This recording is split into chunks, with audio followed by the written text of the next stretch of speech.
dia. Meu nome é Lucival Bittencourt, sou o diretor fundador da Escola Templo Áureo Florescer. Hoje é dia 5 de julho de 2020 e o nosso tema de hoje é o Arcano 11 do Tarô Egípcio, a Persuasão. Alguns instantes, por favor, para contemplar a carta, para observá-la.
Arcano 11 do Tarô Egípcio, a Persuasão.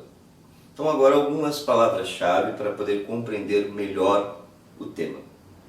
Palavra-chave: o leão domado, vitalidade, sobrepor-se às adversidades, coragem, determinação, alegria, ação, conhecimento, justiça, liderança, responsabilidade, controle dos impulsos, domínio do fogo, transformação, força moral, concílio dos opostos, vontade. A persuasão em si mesma é uma força de ordem sutil e espiritual. Começamos aqui em cima, na parte superior da carta, do lado esquerdo. Fonograma egípcio que representa a vasilha que recebe a luz divina. Vamos observar mais profundamente. Dentro deste fonograma temos o crisol, onde guardamos nossas energias sexuais, o fogo, para fabricar a consciência. Representa o respeito e cuidado em preservar estas energias e usá-las com sabedoria. Então aqui o crisol do ferreiro, usado para forjar, para fabricar a nossa consciência. Nada mais é do que o fogo sexual. O fogo sexual que deve ser armazenado em nós e que deve ser transmutado através da magia sexual. Ele está aqui para nos lembrar o respeito pelas nossas energias sexuais.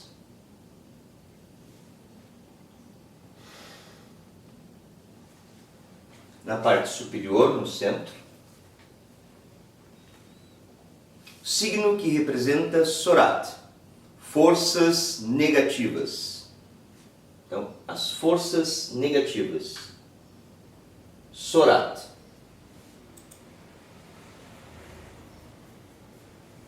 Raios representam impressões que provocam ira, medo, orgulho, luxúria e demais paixões. Então temos aqui a representação de Sorat como um raio.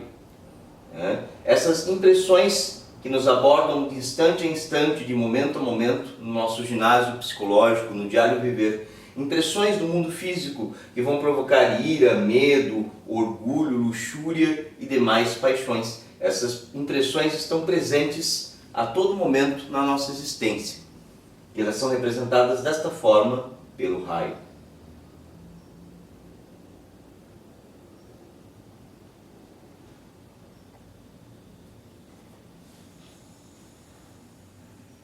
Agora aqui à direita. As forças negativas geradas em Sorat necessitam ser transformadas e purificadas. Na letra C, esta é a letra C do alfabeto Rei dos Magos, que representa filtrar. Então, as forças negativas geradas em Sorat são filtradas aqui. Vamos observar melhor o significado. Vejam com atenção primeiro, já explico. Observem.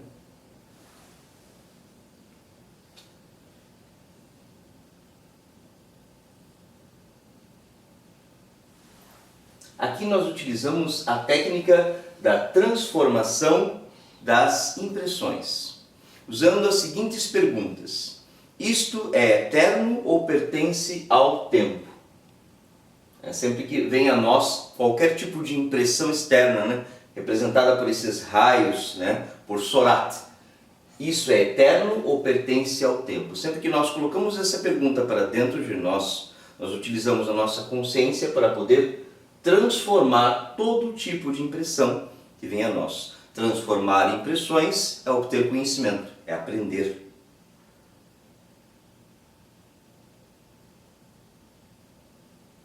Aonde está a verdade nisto que estou vendo? Esta é outra pergunta que pode ser utilizada para transformar as impressões no diário viver. Todo e qualquer tipo de impressão que nós percebamos, que vai roubar a nossa atenção, que nos vai causar medo, ira, ódio, cobiça, ou qualquer tipo de egoísmo em nossa psique, que vai adormecer a nossa consciência, nós utilizamos estas perguntas como forma de transformar estas forças negativas. E também aplicando a dualidade a qualquer tipo de situação que ocorra. Aqui um exemplo, né? É alguém que faz uma ofensa a nós, alguém nos ofende, né? Então, só colocar a dualidade. Isto é uma ofensa, e se fosse um elogio? Colocando a dualidade, nós neutralizamos e conseguimos transformar todo e qualquer tipo de impressões. Este é o filtro ao qual se refere esta letra do alfabeto Rei dos Magos, a letra C, filtrar. O triângulo azul no centro. O triângulo azul no centro representa o plano mental de nosso real ser, onde encontramos a quietude e a serenidade alcançada através da transformação das impressões. Então percebam que nós temos um conjunto, né? Nós guardamos as nossas energias sexuais, o fogo, vem as impressões de todo tipo, Sorat, essas impressões negativas, nós transformamos, nós filtramos toda e qualquer impressão que vem a nós para poder compreender, e filtrando nós alcançamos a serenidade, representada aqui pelo triângulo em azul. A serenidade alcançada com a prática da transformação das impressões. A transformação das impressões, ela tem como objetivo deixar a nossa mente desta forma. Percebam a serenidade, né? Se torna como um espelho. O espelho é a forma de compreender a si mesmo. Aí nós temos a serenidade. Alguns instantes, observem.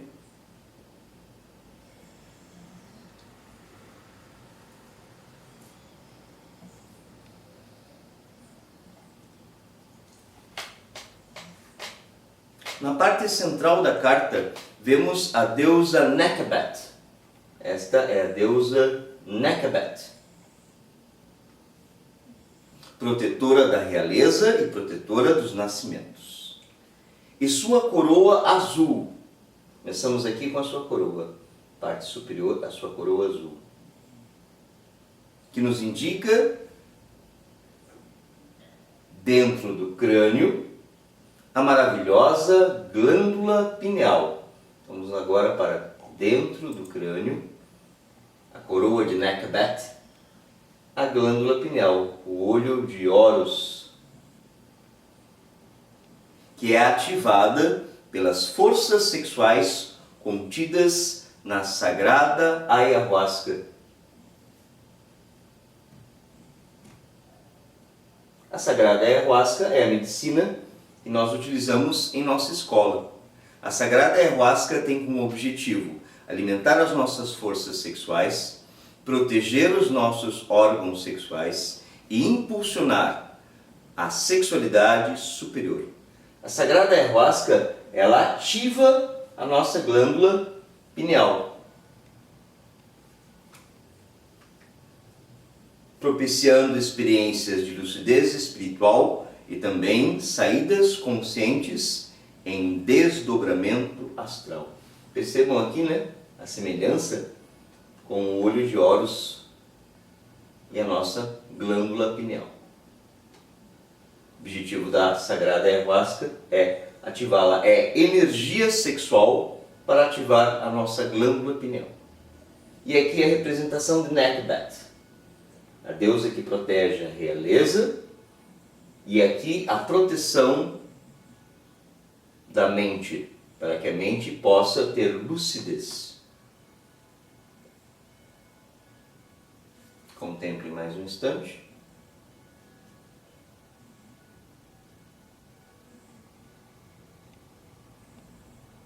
Logo abaixo nós vemos o colar, chamado de Menat, amuleto egípcio protetor, simbolizando alegria, felicidade, força e saúde. Então vamos ver agora o colar de Nekbat. Bem aqui. Vamos observar dentro dele.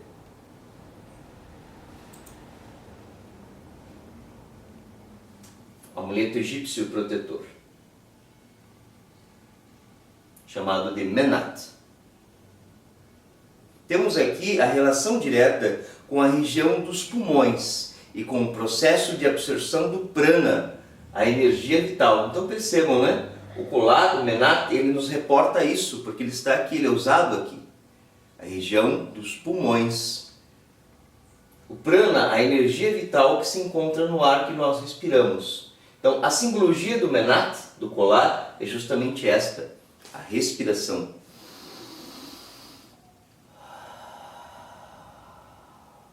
O poder e a atuação da respiração dentro de nosso organismo, em nossa psique e também em nossas emoções. A respiração profunda.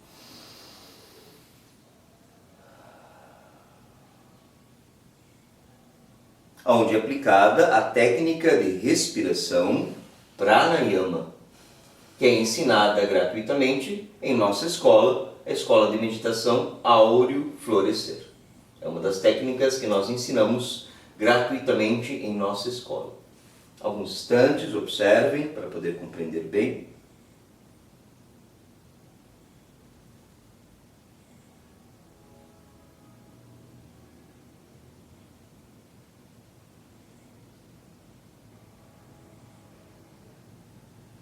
Logo abaixo, percebemos o seio que está coberto pelos cabelos da deusa. Este representa o poder feminino. Então, bem aqui, o seio que está coberto pelos cabelos. São os aspectos feminino e masculino. Primeiro nós vamos ver o aspecto feminino.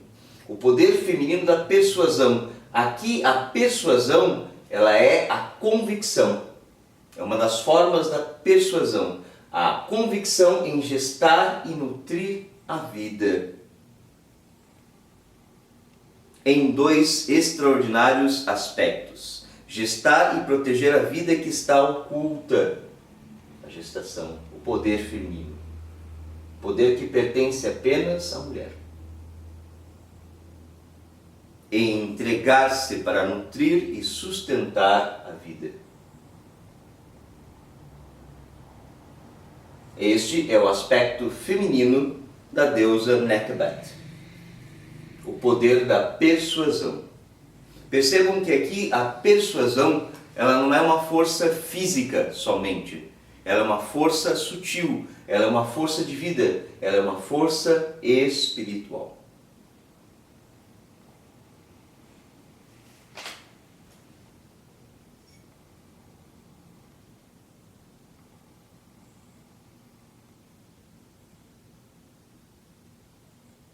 Agora, o seio que está desnudo,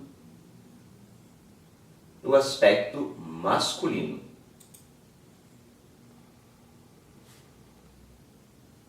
O seio que está desnudo, por sua vez, corresponde ao princípio masculino de determinação, força, ação e coragem para proteger e respeitar os valores femininos.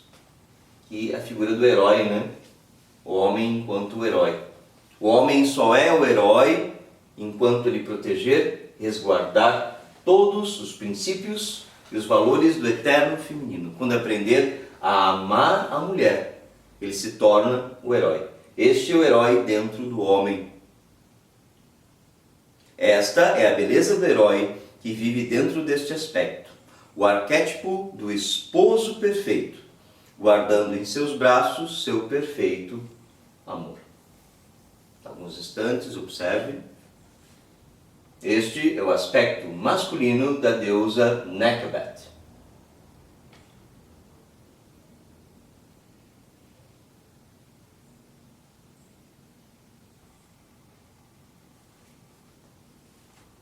Nós vamos verificar agora o vestido. Atenção agora ao vestido da deusa.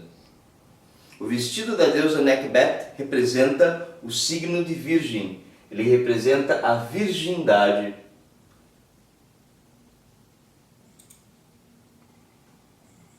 Aqui ele não vai representar apenas a virgindade em seu aspecto fisiológico. É mais profundo que isto. Ele vai representar a virgindade em seu aspecto espiritual. Vai representar pureza, sabedoria, nascimento alquímico, fertilidade, conhecimento, coragem e justiça. A pureza, a sabedoria, este é o signo de Virgem. O nascimento alquímico, a fertilidade, o trigo, o conhecimento, a coragem e também a justiça. A virgindade ela é cristalizada, a virgindade espiritual, ela é cristalizada através da sexualidade superior, a união sexual de esposo e esposa sem o orgasmo fisiológico, sem o derrame do sêmen. A transmutação sexual através da respiração profunda. Ele cristaliza a virgindade de tipo espiritual, ou seja, a pureza e a inocência que foi perdida é resgatada através da magia sexual. Alguns instantes, contemplem, observem a bela imagem, o signo de Virgem. A pureza em todos os seus aspectos.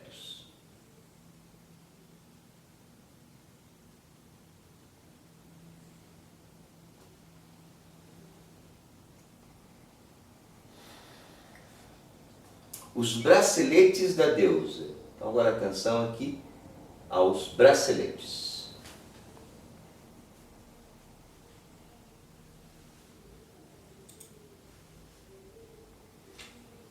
Os braceletes da deusa são os poderes de liderança, ação, responsabilidade, coragem e força próprios dos grandes generais. No exemplo temos o indomável Aquiles, esta é a imagem de Aquiles, comandando os exércitos gregos. Recordemos que os braceletes são usados nos pulsos. Aí o ponto importante desta simbologia, a questão relacionada com o pulso firme, a força, a determinação, a liderança, a ação, a responsabilidade, a coragem, ela está relacionada com o bracelete ou com o pulso. A mesma forma. Ele define perfeitamente estes valores. Observem com atenção os valores da liderança. Lembrando que esses valores são masculinos e são também femininos. Aqui estamos usando uma imagem masculina para representar.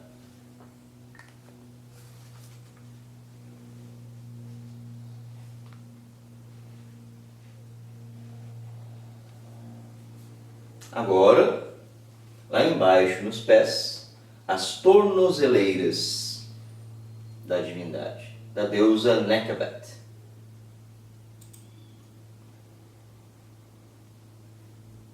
As tornozeleiras da deusa representam o caminho reto, por isso, nos pés, o reto pensar, o reto sentir e o reto agir, que é o caminho daquele que busca a espiritualidade pura. Esta é a prática da autoobservação e da morte psicológica. Ao perceber reações egoístas em nossa psique, realizamos a petição íntima: Mãe Divina, elimine este defeito.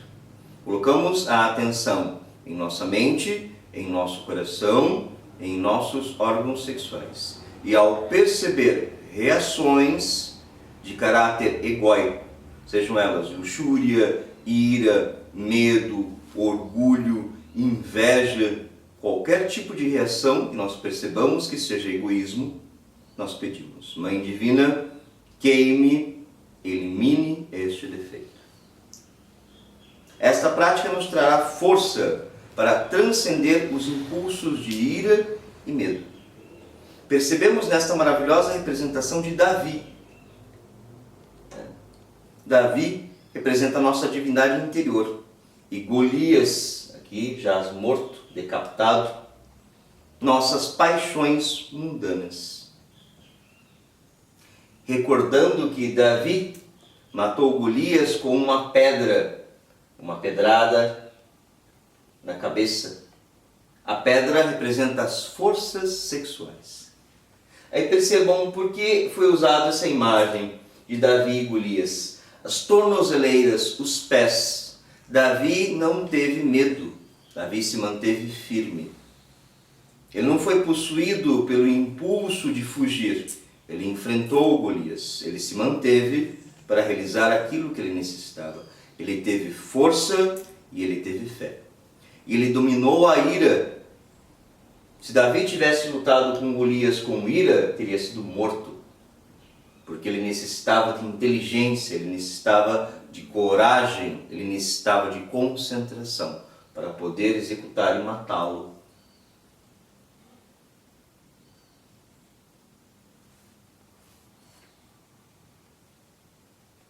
Alguns instantes, observem.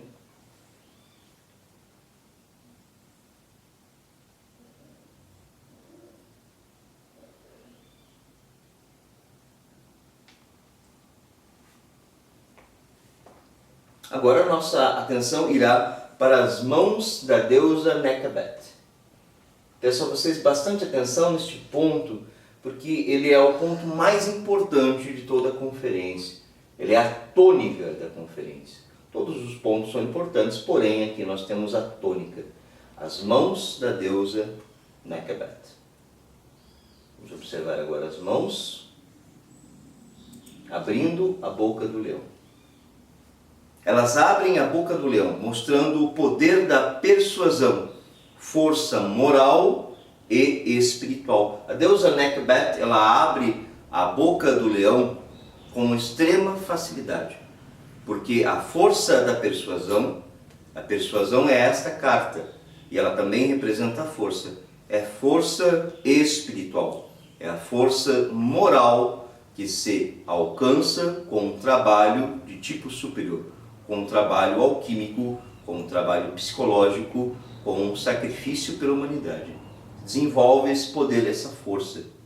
Dentro deste poder reside a ação de Hércules. Aqui figura de Hércules, em um dos seus 12 trabalhos, matando o leão de Nemeia, que são as paixões mundanas. Conta a lenda que este leão, o leão de Nemeia, as paixões, não podia ser morto por nenhuma arma, pois sua pele não podia ser perfurada. Então Hércules o matou com suas próprias mãos. E aqui novamente, apesar da imagem aparentar a força física, na verdade não é o objetivo. Nós precisamos ver além da imagem. Não é a força física masculina. Aqui é o poder divino do nosso Cristo íntimo, das forças sexuais. É o poder divino para poder matar as paixões mundanas. com as próprias mãos. Reflitam nisto. Tragam isto para dentro de si. O nosso dever enquanto bodhisattvas, enquanto almas humanas a servir o nosso ser. O objetivo de eliminar toda e qualquer paixão mundana com nossas próprias mãos, através da força sexual.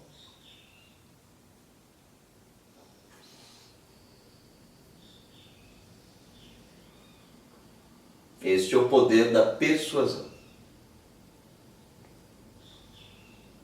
Na parte inferior da carta, nós temos a pedra cúbica, que é o poder do sexo. E dentro dela, o falcão Horus, mais uma maravilhosa representação do nosso Cristo interior. Vamos aproximar um pouco mais. O falcão Horus. Vamos olhar dentro dele.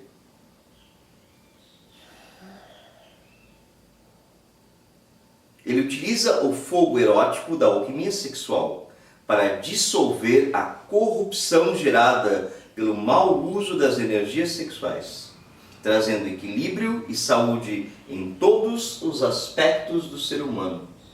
Esta força crística, ela vai nos limpar, porque o Cristo íntimo nos corrige para remover a corrupção, o mau uso das energias sexuais, a masturbação, o derrame do sêmen, a fornicação, elas geram desequilíbrio e roubam a nossa saúde.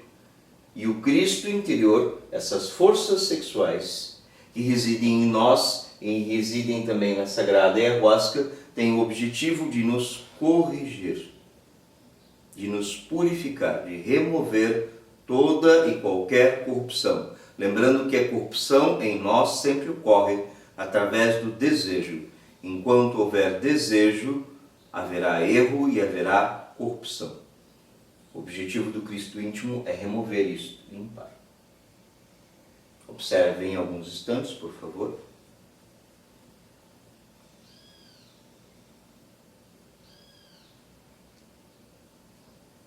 Este é o Cristo egípcio Horus. O falcão leva consigo o látego, símbolo da força de vontade consciente. Vamos observar novamente a figura mais próxima. Este é o látego egípcio, que representa a força de vontade. Ele é usado pelo Cristo íntimo. O látego guarda em si o mistério de Osíris. Osíris é o nosso real ser interior. É o nosso Pai interno, nosso íntimo, nosso mestre. A união do cajado e do látego, ou seja, a união da retidão moral com a força de vontade consciente. Então, observem que ele tem um cajado e um látego. O cajado é a coluna vertebral, a retidão moral, nossa própria coluna, onde se manifesta nosso íntimo, nosso real ser. E o látego, a força de vontade consciente. Por que o termo força de vontade consciente? Porque a força de vontade precisa ser dirigida pela consciência e não pelos desejos do ego. Necessita que seja dirigido pela nossa própria consciência, ou seja, por nosso Osíris interior, nosso real ser. Ao unir a retidão moral com a força de vontade consciente, nós unimos esses dois aspectos, com o próprio Osíris segurando em suas mãos. Ganhamos condições de entregar o conhecimento espiritual à humanidade, gratuitamente, através de nosso real ser, Osíris. É preciso unir esses dois aspectos dentro de nós, para que possamos entregar à humanidade o conhecimento espiritual gratuitamente e com consciência. Este é o verdadeiro sacrifício pela humanidade.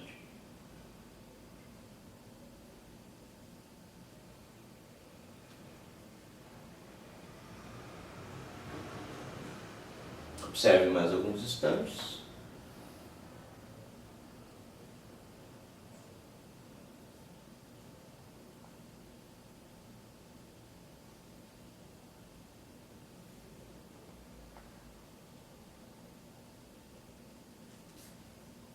O falcão está montado sobre a serpente draconiana, o fogo primordial. Vamos aproximar para observar melhor novamente. O falcão Horus, o Cristo íntimo, o látego da vontade consciente e montado na serpente draconiana, que é o fogo primordial, o fogo sexual e o fogo que nos deu a vida. Vamos observar dentro dele.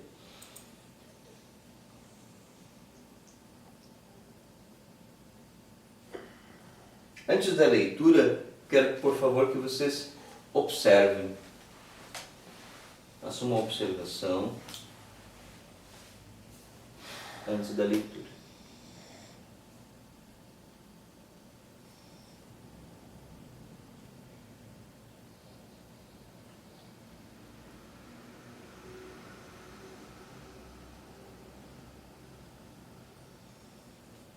Este é o Kundalini, é o fogo do Espírito Santo. Trata-se de um fogo líquido de natureza puramente espiritual. O Kundalini é a serpente ígnea de nossos mágicos poderes, que se encontra encerrada numa bolsa membranosa, localizada no osso cóccix, que é a base da nossa coluna vertebral. Ela é alimentada pelos raios do Sol e da Lua. O fogo do Espírito Santo é o próprio Kundalini. A diferença entre o Kundalini e o Espírito Santo é apenas questão de nomes. No Oriente chama-se a força sexual de Kundalini e no Ocidente de Espírito Santo. Mas é o mesmo fogo sexual, encerrado na bolsa membranosa do cóccix. O segredo para se despertar o Kundalini reside na seguinte receita: conexão do Ligam Yoni sem perda do Ens Seminis, ou seja, união sexual de esposo e esposa sem o derrame do sêmen, sem o orgasmo fisiológico. Isto se chama magia sexual. Com essa receita desperta-se o fogo do Espírito Santo, ou Kundalini, que rompe a bolsa membranosa em que está preso para subir por um canal situado na medula espinhal. Observem, né? Aqui talvez esta seja uma curiosidade para muitas pessoas, mas isto aqui trata-se do osso cóccix. Aqui é a base da nossa coluna vertebral, é a parte posterior do osso coccígeo. Observem a perfeita semelhança entre a própria naja da serpente, a própria natureza ilustrando para nós, mostrando nas formas dos ossos do nosso próprio corpo a magia sexual, a beleza do Kundalini. Esta é a naja em sua forma, este é o osso coccígeo, é a sua parte posterior, e aqui a base da coluna vertebral, onde reside o Kundalini. A bolsa membranosa fica na base da coluna vertebral, onde está guardada a força do Kundalini.